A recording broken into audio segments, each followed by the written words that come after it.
So what I'm going to talk about is what risk and challenging authority have got to do with innovation and startups. So the first thing to talk about really is the story of how I have grown up and what has happened in my life that makes me in a position to be able to talk about this subject.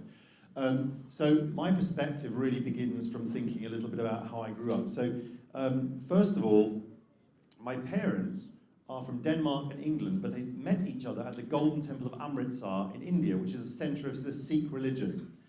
Okay, so that's fine. So that, you look at me, I don't look Indian, but I'm created by India because I would not exist if it was not for India. Then I was born in the UK, but very, very quickly ended up spending a lot of time in Denmark when I was a small baby. So there we are, me drinking beer in probably about 1971. Okay, then also this here is Iran. I lived in Iran when I was a small boy from 1975 to 1977, before the revolution. So at that time, Iran was the 7th richest country on the planet. The 7th richest country on the planet. At that time, Vietnam was destroyed, completely destroyed. Now, Iran is a very complicated political situation in the world, and Vietnam is very wealthy and growing very fast. Then here, that's me on holiday in Afghanistan. So that's me playing with some goats. That red t-shirt boy, that's 1976 in Afghanistan. I think, well, Afghanistan doesn't seem like a holiday country, that's a war country. Today, my friends in America and Europe say, I don't want to go to Vietnam on holiday, that's a war country. Vietnam's not a war country. You are all too young to even know it's a war country, but they perceive Vietnam to be a war country. You guys think holiday in Afghanistan, no, crazy idea. That's a holiday country at that time. So the world changes very quickly. Also, this is me in Cyprus as a teenager learning how to windsurf. And Cyprus is an island in the Mediterranean Sea near Egypt and Israel, Greek speaking. Then here is me learning how to ride semi when I'm 14 years old in Cyprus as well. So, and in Vietnam, that's seen as a big motorbike because it's a 250, it's a Suzuki DR250S. And at that time, that was a little motorbike. And in a Western country, a 250 is a small motorbike. And in Vietnam, a 250 is a very big motorbike. Anyway, then that is me in Washington, D.C. by the Jefferson Memorial with Kate, my friend from school, and I met in Cyprus. Her father was in the CIA, and she grew up in Kuala Lumpur at the time of the Vietnam War when he was the CIA station chief for Southeast Asia. What a weird life. What a weird life. And then Kate is still a very good friend of mine. So, and then that's me riding my motorbike when I was at university around Europe. That's me in Denmark on a motorbike. I rode it from England. And then here, this is me in Vietnam, in Thanh Hoa, on my semi-riding from Hanoi to Saigon 6 years ago. And then this is me on the Dragon's Backbone in Ta Suor. Sorry, my laptop has gone crazy, making lots of noise. Let's just wake that back up again. Sorry, I'll worry about that later, but it's very, very noisy. Okay, so yeah, so then moving forwards, what about hobbies, study and working? So I love Lego. Lego is a toy of stupid little plastic blocks that are flexible and able to be plugged together to create things from your imagination and make your imagination come true. And Lego is from Denmark. My mother's from Denmark. The Lego factory is only tens of kilometers from my grandmother's home where I was visiting very many times when I was a small child. When I was a small child in the 1970s, Lego was not very far exported outside of Denmark. Sorry, let's have a look at this again. Why is it doing that? Anyway, fine. Then also Lego continues. This is 2015. So here, still playing with Lego. I still like playing Lego today. And this is then moving forward into modeling, making things with my imagination, again, making my imagination come true, making aeroplanes out of wood, then radio-controlled cars, and then this is designing things in CAD and using 3D printing to actually be able to develop drones. And this is 2015 or so. So it's still using all that stuff. Fundamentally, I'm an engineer, though. Aerospace was what I started studying originally. That's a wind tunnel. Then I did airplanes. Then I did Formula One racing cars with Michael Schumacher when he was a young driver with Benetton, and developed semi-automatic gearboxes. From there, I went into mail handling and lived in America and Connecticut, developing mail handling machines and franking machines, very boring, but very interesting from an engineering point of view. And then I developed the first DVD players at Philips in Holland in 1995, 96, before DVD was a standard. And the team I worked with was the same team that invented CD. So all of us have used CD at some point for music. The team I worked with was the same team that invented it. And then here, I moved randomly into a technology consulting company and moved into science. And this is actually, might look a bit fancy and high-tech. That's actually really, really old. That photograph is from 1999. So that's 21 years ago. That's the deep past. And today it looks like a fancy modern lab. But actually, that's the deep past of automating and creating robotic solutions for discovering drugs. And that's what I was working on back then. And then, finally, I started a company called Blacktrace. And that was in 2001. So what's this company I started? Well, basically, it's a company that is made of some of the cleverest people on earth who have come from all over the world, and I bring them all together in the UK, and we do research and development in cutting-edge science, things that have never, ever been done before from a standpoint of creating products. So science that has really just broken ground. So then we use that, and we turn it into products. There's some 3D printing platforms there for microstructures. Here, though, are some other machines. This machine here, called a Nadia, is for single-cell genomics. During COVID, in January, we didn't know COVID existed. Suddenly, in February, COVID exploded in the world. March, the world shut down. Now, the reality is what happened is that scientists then started working to try and understand what is COVID. This machine is used by a variety of centers in the world to try and understand the mechanism of action of the way that a virus infects a cell, injects mRNA into a cell, and takes over the mechanisms and machinery of the cell. And that has been used all over the world now for the last few months to try and understand the kind of underlying ways in which COVID function. Also, though, our team is making things like this. This is completely unrelated to that. That is for making drug delivery in particles. So it's been used for COVID again in vaccine discovery, vaccine delivery, and also drug delivery for people who've already got COVID. Then beyond that, also it's being used for selenium nanoparticle manufacture for antibody testing as well. So all of those things we didn't in January know even existed as a problem because COVID didn't exist yet. And in that time, our company's agility and our technologies have allowed us to actually help the fight against COVID. So basically, what I'm going to focus on today is, can Vietnam change the world? And I don't mean totally, I mean with something. What does it take to make a world-leading company? What's innovation? Is it all possible, impossible? And what ways is Vietnam, in fact, world-leading? So the first thing here is, it's a question. So what's the name of the first brand that comes to your mind? Just type a brand in, any brand you like. Just type a brand in. So, look at that. I want the big ones. Just wait for them to appear. Apple, good. Okay, everybody likes an iPhone. Fine. So, okay, so we've got Apple and Nike and Google and Chanel. Clearly some girls here. Maybe I'm thinking the girls will like some Chanel and some Gucci. Facebook's quite small, actually. I'm quite surprised by how small Facebook is. Okay, fine. So let's go for the next question. So what country do they come from?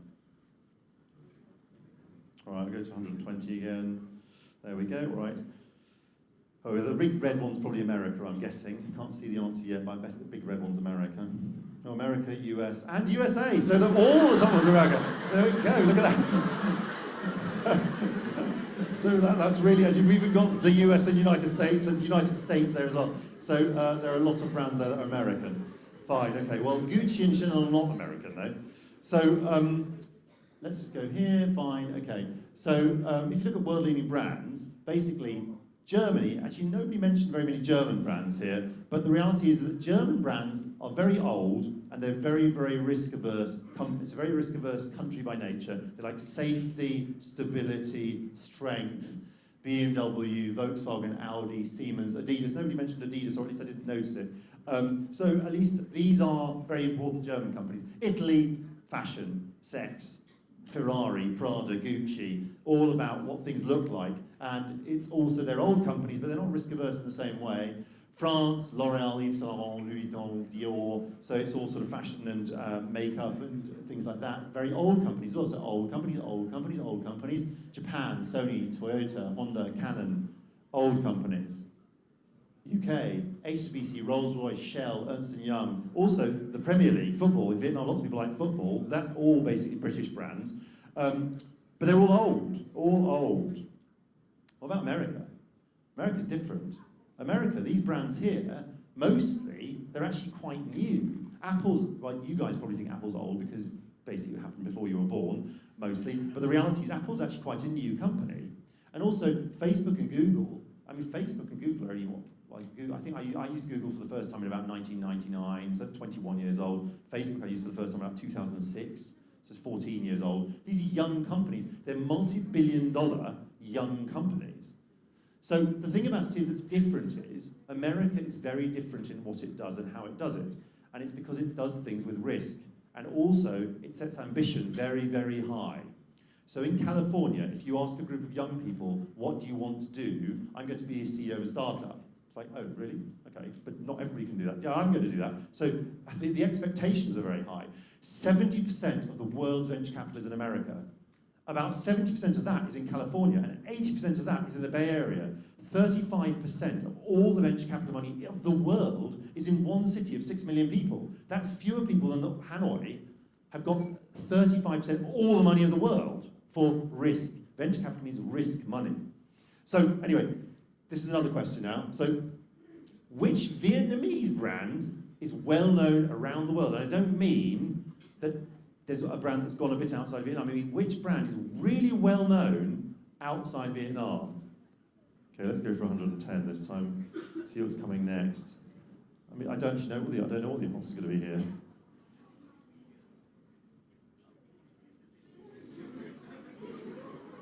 Well, that's very interesting. It's very interesting because nobody outside Vietnam has ever heard of Vingroup at all.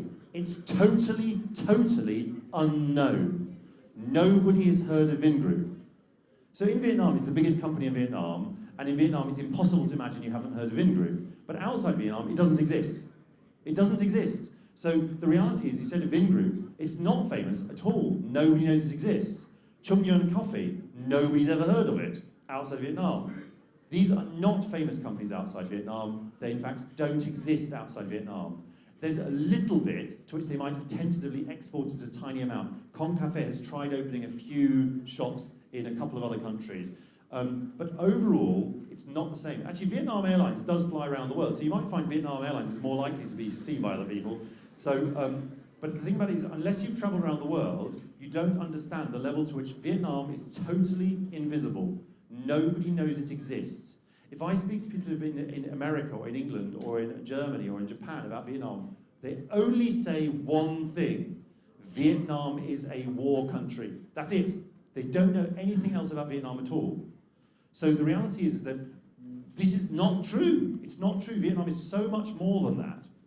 So coming forward then, what is it that's great about Vietnam? So clearly we have a lot of Vietnamese people in the audience, so therefore it's interesting to see what is great about Vietnam. You don't have to answer one thing, you can answer a few different things here. Food, there we go, so I guess right. There we go, see? Okay, so yeah, fine. So I think that this is interesting.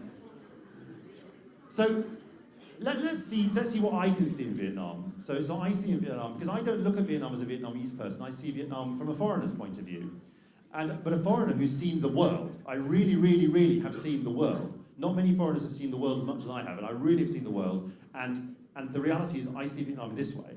So I feel Vietnam is much more about community than actually many other countries I visit.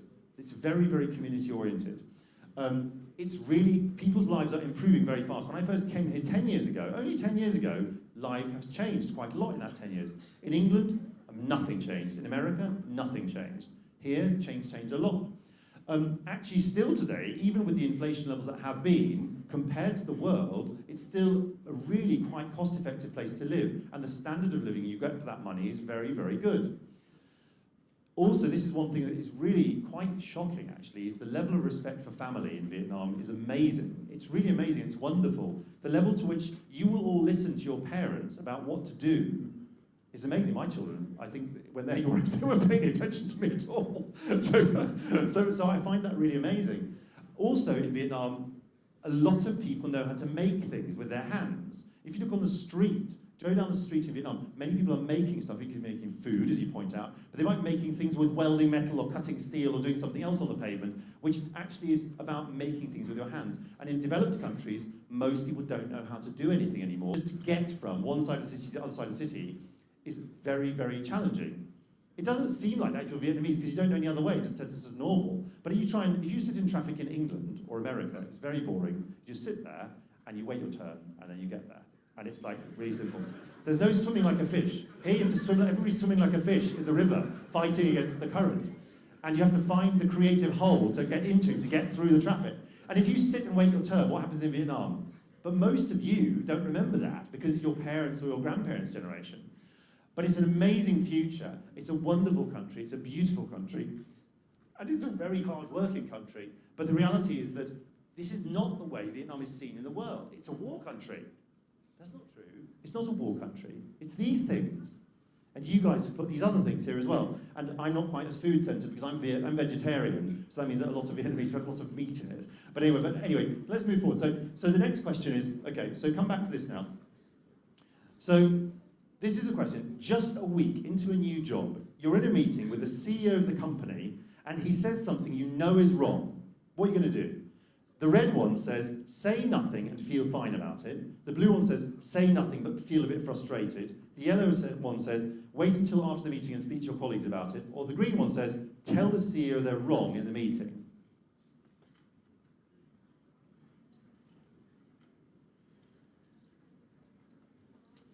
Okay, that's a very brave Vietnamese audience, actually. So that's quite. I like that. I like that because basically the right answer for innovation and creativity is for everybody to tell the CEO they're wrong the moment they're wrong. But in Vietnam, most people are much more hesitant than that, and actually would more tend towards the say nothing and feel frustrated or talk about it amongst your friends afterwards. So that's the highest score I've ever had on this kind of question in Vietnam. So this is clearly a slightly more challenging audience.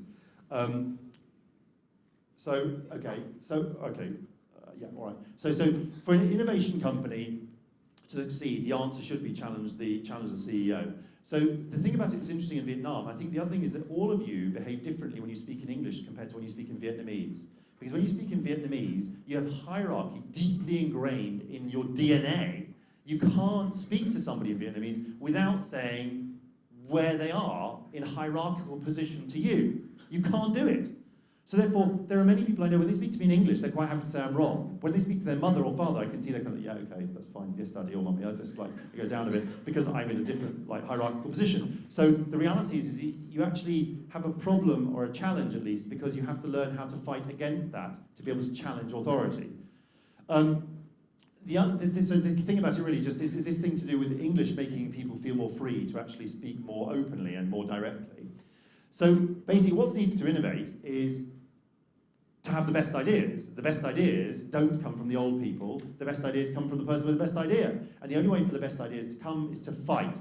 To fight and fight and fight and argue and argue and argue for the best ideas.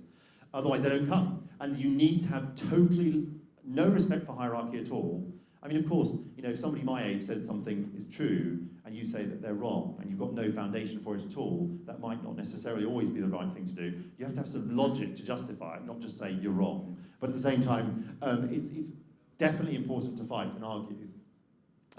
So the old people don't know what they're doing, yes, and the youngest people need to be free to argue with the oldest, totally free, which unfortunately my children are a little bit too good at.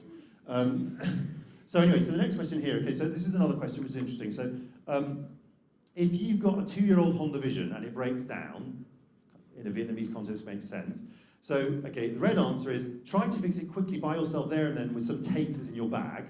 The blue one is take it to the local Syrris semi for a quick fix for 50,000 dong. And the other one is take it 5 kilometers to the big Honda center and pay $500,000 dong to replace the part that's broken. That's the yellow one.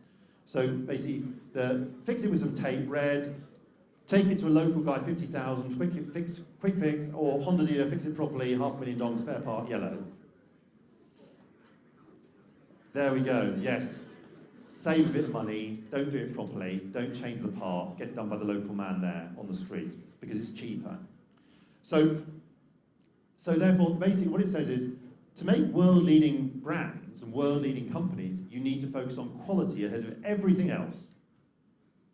At the end of the day, that means the best answer possible is, in that context, if you're focusing on quality, is the yellow answer. So if you fix it quickly for 50,000 dong at the side of the road, you'll get it fixed quickly, but probably it'll be broken again in 2 months' time. Whereas if you go to the Honda dealer and replace the part for $500,000 dong, you might find it's ready for 5 years, it won't get broken again. So the idea of the long term, the long game, and focus on quality isn't always in the forefront in Vietnam. So therefore, fixing things quickly tends to be the focus. But quick fixes might seem better at that time, but it doesn't always work out. So what does it take to be world leading? Absolute commitment to be the best that it's possible to be. Quality first, price is secondary. Actually, if you make the best thing there is, people want it. Apple iPhones are totally irrationally the more expensive than anything else, yet most of you have probably got an iPhone. Some of you might have an Android phone, but actually in Vietnam there's an unbelievable level of iPhone ownership. And it's not because it's the best phone, it's just because it's the one, technically, I have an iPhone in my pocket too, I'm not having a bad day on Apple, right? So people pay more for the best. No, get rich quick doesn't work. You can't in business be the best at anything if you try to get rich quick. And also partnering with others who've got the right kind of ideas makes a lot of sense too. So then this is the last question. So basically here, if you've got the following job opportunities, which would you choose? So you can have a government officer job in the Treasury of Vietnam for $6 million a month, and that's the red one, a safe forever. The blue one is multinational large outsourcing company, Vietnamese site, 30 million a month, but who knows whether they'll keep that site. The yellow one is you get $10 million a month in an unclear position in a local startup that's very exciting, but you don't know where it's going. Or green one is just commit totally, put all your own effort, money, don't get any salary, and make your own company, and spend all this family money. So green is startup. Okay, so what's that? Okay, so 15 is outsourcing company. So I like that. So there's only 26 answers. So of 130 people who subscribed, couldn't even answer the question quickly. So the reality here is that what we're saying is that, generally speaking, again, related to time and risk, people want to get rich quick in Vietnam. So 30 million dong now seems like it's a good idea. I'll do that. No risk, just take that money. Today, with the COVID situation, the level of collapse of businesses around the world, there are totally unpredictable outcomes in terms of those outsourcing companies in Vietnam. They might choose to shut down their American, European sites and massively invest in Vietnam. But they might also choose to protect their own people and shut down all the Vietnamese sites. There's no ability for Vietnam to control its own destiny if people just take the money from rich foreign companies. The way to control destiny is to take risk and build your own companies locally. So anyway, coming back to that again is, so comments are, in order to make world-leading companies, you have to take risks, really important, but you actually have to accept failure, because risk comes with potential to fail. And the really thing about it is that basically, if you want to actually have a future, in California, if you ask this question, most people would say either the yellow or the green one, because they either want to work for a startup or start a startup, but they don't want to work for big boring companies or governments. That's boring. The one thing about it is there are layered bits of logic behind these questions as well, which I haven't necessarily explained. So how do you make startups for the world? You have to innovate, make the best products that have ever existed, be the best, don't cut corners, take risks. You can't actually do that without taking some risks. So the summary really is, Vietnam's at the crux in its development. The young population of Vietnam is so big, it's such a large young population of Vietnam, the future is your oyster. In order to actually do that, you've got to have a massive opportunity to build companies now, and these should be world-leading, not focused on the Vietnamese market, but it all takes down to challenging hierarchies, to basically be focused on being the best, not doing things quickly, and also, at the core of it all, it's about taking risks. And if it's done, actually lots of people will fail. So I don't want to say it's going to be easy, it's not going to be easy, it's going to take a lot of failure, but the reality is that some people will produce world-leading companies which can go out and be incredibly powerful in Vietnam. So that's my message, is basically go out there, challenge people to take risks, potentially fail, but also make world-leading companies and make the best of the world, which you can definitely do here in Vietnam. There's absolutely nothing stopping it. So thank you very much.